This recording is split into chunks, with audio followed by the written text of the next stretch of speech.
మరి కొత్తగా ఏర్పాటైన 7 జిల్లాలకు సంబంధించి శాసనసభ్యులు, పార్లమెంట్ సభ్యులు, శాసనమండలి సభ్యులు, నియోజకవర్గాలకు సంబంధించి ఇన్ఛార్జీలుగా ఉన్నవారు అందరూ కూడా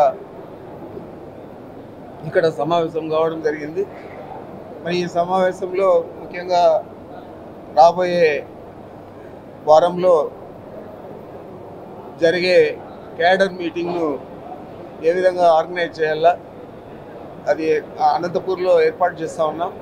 అనంతపూర్కు ఏ విధంగా మన వారి నియోజకవర్గాల నుంచి జన సమీకరణ చేయాలా, మరి ఏమేమి అక్కడ ఏర్పాట్లు చేయాలా అనేది అందరూ శాసనసభ్యుల అభిప్రాయాలు కూడా తీసుకోవడం జరిగింది.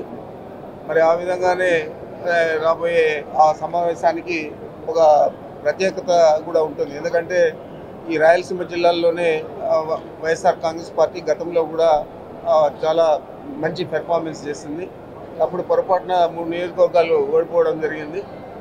ఇప్పుడు ఆ 3 నియోజకవర్గాలు కూడా గెలవాల. మొత్తము 50 స్థానాలలో సత్తివేడుతో కలిపి 50 స్థానాలలో అన్నింటిలో కూడా గెలవాలని చెప్పి మనం దానికి సమాయత్తం కావాలని చెప్పి అది ఎన్నికల కేడర్ సమావేశమైనా కూడా ఎన్నికలకు సమాయత్తం అయ్యే విధంగా ఆ సమావేశాన్ని మనం జరుపుకోబోతూ ఉన్నాం.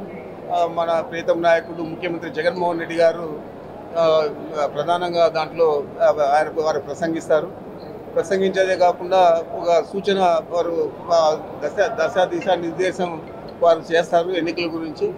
మరి దీనికి ఎక్కువ ప్రాధాన్యత ఇవ్వాలని చెప్పి శాసనసభ్యులందరినీ కూడా కోరడం జరిగింది. ఆ విధంగానే అందరూ కూడా ఈ సమావేశానికి సిద్ధమయ్యారు. ఇప్పుడే ఒక పోస్టర్ కూడా రిలీజ్ చేశాము, ఎన్నికల యుద్ధానికి సిద్ధం అని చెప్పి. ఈ సిద్ధం పోస్టర్ కూడా ఈ ఎన్నికలకు సిద్ధం అని చెప్పి మనం ఏదైతే చెప్తా ఉన్నామో ఆ విధంగానే ఎన్నికల సమాయత్త సభ అవుతుంది ఈ కేడర్ మీటింగు రాయలసీమ జిల్లాల్లో. తప్పకుండా ఇది రాష్ట్రంలోనే పెద్ద సభగా జరగాలని చెప్పి మనం ఆ శాసనసభ్యులందరినీ కూడా కోరాము. వారు కూడా ప్రతి ఒక్కరు కూడా శ్రద్ధ తీసుకొని ఈ సమావేశాన్ని విజయవంతం చేయాలని చెప్పి వారు కూడా కోరడం జరిగింది. ప్రస్తుతానికైతే 3వ తేదీ ఉన్నది ఈ సమావేశం. ఏలూరు సభ పోస్ట్పోన్ చేసి 3వ తేదీ జరుగుతోంది కాబట్టి మళ్ళా 3 తర్వాత ఒక వారం లోపల మళ్ళా తేదీలు కూడా నిర్ణయిస్తాం. 10 కానీ 11 కానీ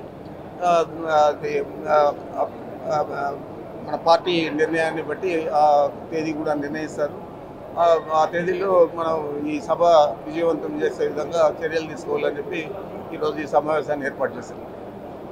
థ్యాంక్ యూ. రాలేదు వెంకయ్య గౌడ్, బుగ్గన రాజశేఖర్ రెడ్డి, రాజేంద్ర రెడ్డి, తర్వాత జమ్మల్ మడుగు డాక్టర్ సుధీర్ రెడ్డి, ఆ ముగ్గురు ముందే చెప్పారు నాకు.